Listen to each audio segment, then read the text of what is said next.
Hi everyone, thank you for joining me today for my first ever video on YouTube. Today I'm going to be sharing a colouring video. I recently asked you on my Instagram page what you'd like to see a bit more of, and colouring videos, whether that be kind of reels or longer videos like this one, was a popular answer. So today I am sharing the colouring of this witch. She is by My Favourite Things, MFT Stamps, and the set is called What's Up Witches.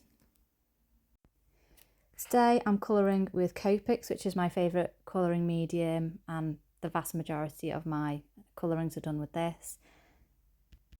But the same techniques apply if you're using Spectrum Noir Illustrator, whether you're using the Ohuhu markers, any kind of brush tip marker. And there's some really good conversion charts online. So if you want to know what the equivalent colours are in the pens that you use, give it a quick Google, and there are some great charts out there. I think Kiss and Clouder in particular do one.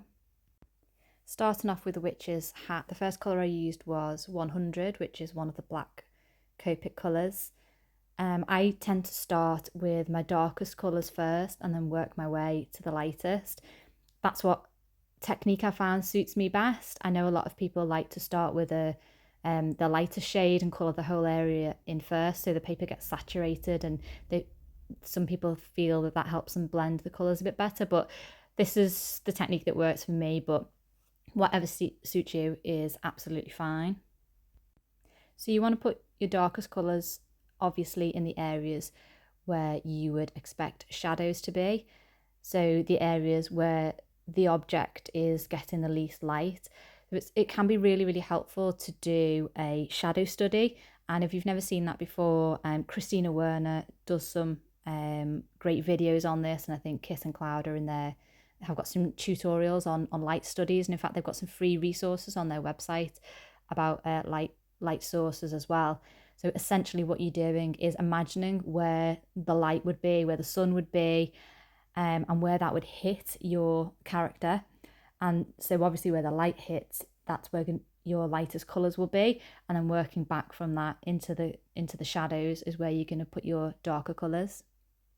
So I've put the 100 right at the base of the hat, where there would be a shadow behind the kind of brim of the hat, and then also toward the back of the hat, around the back of the witch's head, as I'm imagining that my light source is basically kind of directly in front of the witch or slightly upwards. And I'm moving on to some of the warm grey colours. So I've gone from the 100 to W8, W6, and then W5 will be my lightest colour. The technique that I'm using here is just flicking. So I'm flicking the colour from the darkest area and flicking it into where the next colour is going to start. Pick up my next lightest colour and then make sure there's an overlap for the colours to blend, and then keep doing that from darkest to lightest. I usually do, I would say, at least 2 applications of colour, because when you move to the lighter colours, they actually kind of desaturate some of the darker colours, so they've got more of the kind of colourless blender in them that almost bleaches away some of the darker colours that they're blending with. So I find that I need to kind of go over my first layer of colour at least once, again with the darkest colour working up towards the lightest colour, and I just keep repeating that until I get a blend that I'm happy with. I'm going to move on next to do the witch's cape, and I'll be using the same colours as I used on the hat. So I will speed up the video and just let you enjoy the colouring process.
moving on to the hair now, and I'll be using essentially the same technique as previously with the hat. So applying my darkest colour in the areas where there would be most shadows, so under the brim of a hat, under the other layers of hair and so on. And then I'll be flicking outwards towards where the lightest area is going to be. One difference when colouring hair is that I tend to leave a small section of white in the centre, as you'll notice that when the sun shines down onto somebody's hair, you get a kind of reflection, a real shine in the centre of the hair. And so just leaving a little bit of white space helps us to achieve that look. So I've gone from YR24 onto YR19 here, and as I said, I'm just blending one into the other, just flicking my pen into the centre of each area of hair. And instead of trying to get really bold coverage like you would with the hat or the cape, I'm trying to flick in kind of individual strands to try and achieve that kind of hair quality. And now moving on to my lightest colour here, which is the Y13. And as I mentioned, I am leaving some small white space there right in the centre, so I'm not covering the area completely. And I think that really helps to achieve that kind of shine in the centre.